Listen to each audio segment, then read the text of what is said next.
Sir अगला category है transportation of passengers. Sir exemption under GST हम लोग कर रहे थे, सर अगला कैटेगरी आता है क्या, ट्रांसपोर्टेशन ऑफ पैसेंजर्स। अगर ये सर्विसेज दिया जा रहा है, ये स्पेसिफाइड कैटेगरी ऑफ सर्विसेज, अगर ये स्पेसिफाइड कैटेगरी ऑफ सर्विसेज दिया जा रहा है तो ये एग्जेम्प्ट हो जाएगा। सर क्या है, सबसे पहले बोला वो transportation of passenger by air, transportation of passenger by air. Sir अगर बाय एयर आप ट्रांसपोर्टेशन कर रहे हो, बाय एयर आप ट्रांसपोर्टेशन कर रहे हो, चाहे सर वो जर्नी यहां से स्टार्ट हो रहा है या जर्नी यहाँ पे खत्म हो रहा है, तो इस पे जीएसटी नहीं लगेगा। सर कौन कौन सा, बोलो सर अरुणाचल प्रदेश, आसम, मणिपुर, मेघालय, मिजोरम, नागालैंड, सिक्किम, त्रिपुरा, बड़ोदरा और located in West Bengal. Sir ये जो स्पेसिफाइड कैटेगरी ऑफ सिटीज या स्टेट्स है ना, अगर इस जगह पे जाकर के फ्लाइट लैंड कर रहा है सर, या फ्लाइट वहां से टेक ऑफ कर रहा है, स्टार्ट हो रहा है या एंड हो रहा है, तो सर उस पर जीएसटी एप्लीकेबल नहीं होगा। उसके बाद बोलो बाबू नॉन एसी कॉन्ट्रैक्ट कैरियर, अगर सर कोई नॉन एसी कॉन्ट्रैक्ट कैरियर है other than radio taxi, other than radio taxi,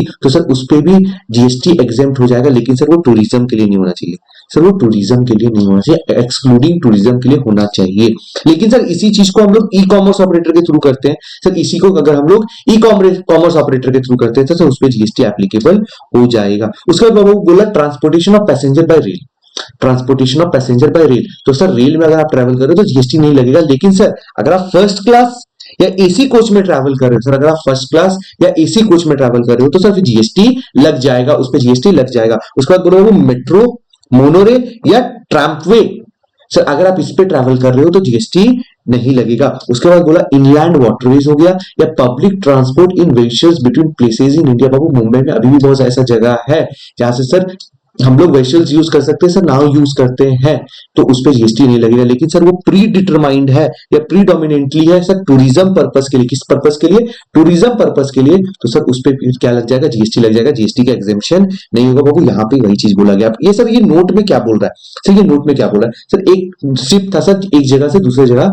जाता था, सर वो डिटरमाइंड है सर कि ये पैसेंजर के लिए, वो किसके लिए, पैसेंजर के लिए। सर कुछ टूरिस्ट इंडिया में आए घूमने के लिए, सर वो टूरिस्ट उसको यूज कर दे रहे हैं, तो सर क्या उसको टूरिज्म माना जाएगा, बाबू उसको टूरिज्म नहीं माना जाएगा। वो प्रीडोमिनेंटली था ना सर, इस पर्पस से उस पर्पस, इस प्लेस से उस प्लेस पे जाने के लिए, वो टूरिज्म के लिए नहीं था। तो ऑल्दो उसमें कोई टूरिस्ट आ गया है, उसको टूरिज्म पर्पस नहीं मानेगा, जीएसटी एग्जेम्प्ट रहेगा।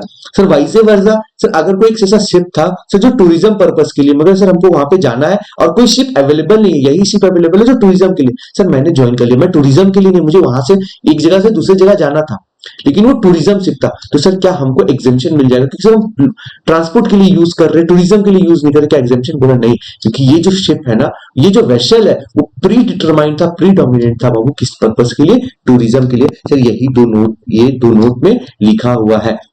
उसके बाद अगला बोला बाबू जो मीटर्ड कैब होते हैं या ऑटो रिक्शा होते हैं, सर मीटर्ड कैब या ऑटो रिक्शा होते हैं सर जिसका पावर जो है दैट इंक्लूड ई रिक्शा, जिसका पावर 4000 से कम है, तो उस पर जीएसटी एग्जेम्प्ट होगा। लेकिन सर यही सर्विसेज जो है हम लोग अगर ई कॉमर्स ऑपरेटर के थ्रू देते हैं तो उस पर एग्जेम्पशन नहीं मिलेगा। अगर यही सर मीटर कैब या ऑटो रिक्शा को हम लोग ई कॉमर्स ऑपरेटर के थ्रू देते हैं उस पर जीएसटी एग्जेम्प्ट नहीं होगा। उसके बाद बोला अगर कोई ट्रांसपोर्टेशन ऑफ पैसेंजर हो रहा है by two CG, by air, sir transportation of passenger sir by air अगर कर रहे हो, सर बाय एयर कर रहे हो, या स्टार्ट जो सर स्टार्ट या एंड होता है सर आरसीएस, आरसीएस मतलब सर क्या हो गया, sir regional connectivity scheme. Sir regional connectivity scheme लाया ही क्यों गया था, सर बहुत सारे ऐसे जगह है ना जहाँ पे सर कनेक्टिविटी का सुविधा नहीं, और गवर्नमेंट चाहता है कि वो एरिया डेवलप्ड हो, तो उस जगह पे एयरपोर्ट बना, जैसे झारखंड में सर एक जगह है सर देवघर करके, ठीक है, तो सर वहां पे नया एयरपोर्ट बनाया गया सर जो रीजनल कनेक्टिविटी स्कीम के अंडर में आता है। तो सर अगर कोई फ्लाइट वहां पे लैंड होता है सर या वहां पे स्टार्ट होता है सर उस पे भी जीएसटी नहीं लगेगा।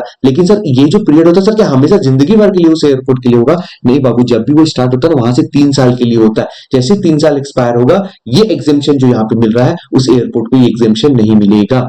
हाँ तो टोटल हम लोग 3 चीज पढ़े सर। सबसे पहले पढ़े transportation of passenger by air, अगर बाय एयर करें sir specified category of states या सिटीज है, अगर उस जगह पे जा रहा है तो सर उस पर जीएसटी नहीं लगेगा। उसके बाद अगर आप नॉन एसी पे ट्रैवल कर रहे हो तो सर उस पर नॉन एसी कॉन्ट्रैक्ट कैरियर है, अगर उस पर आप ट्रैवल कर रहे हो तो उस पर भी सर जीएसटी नहीं लगेगा। उसके बाद आगे बाबू ट्रांसपोर्टेशन ऑफ पैसेंजर, जैसा रेलवे में सर अगर रेल से आप ट्रैवल कर रहे हो तो सर आप पे जीएसटी नहीं लगेगा, लेकिन 2 एक्सेप्शन है सर, फर्स्ट क्लास है या अगर एसी कोच है तो उस पर जीएसटी लग जाएगा। उसके बाद बोला बाबू मेट्रो, मोनोरेल या ट्रांसवेज इस पे भी जीएसटी नहीं लगेगा। उसके बाद बोला बाबू इनलैंड वाटरवेज हो गया या sir public transport in vessels between places in India, तो उस पे भी जीएसटी एक्सेप्ट हो जाएगा। इसका एक्सेप्शन हम लोग टूरिज्म वाला पढ़े और दो एग्जांपल भी किए। और लास्ट आता है बाबू meter cab of auto rickshaw वाला। सर अगर ये है और ये ई कॉमर्स ऑपरेटर के थ्रू नहीं जा रहा तो इस पे भी जीएसटी नहीं लगेगा सर। ई रिक्शा जो ये सब सर मीटर कैब और ऑटो रिक्शा वाला है ना सर, ये इंक्लूड करता है सर क्या ई रिक्शा सर जिसका पावर 4000 या उससे 4000 वॉट या उससे कम है।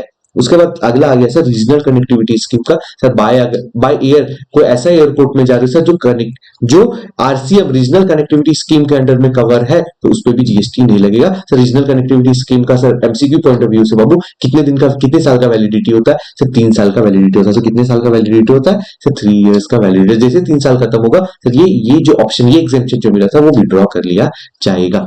चलो थैंक यू।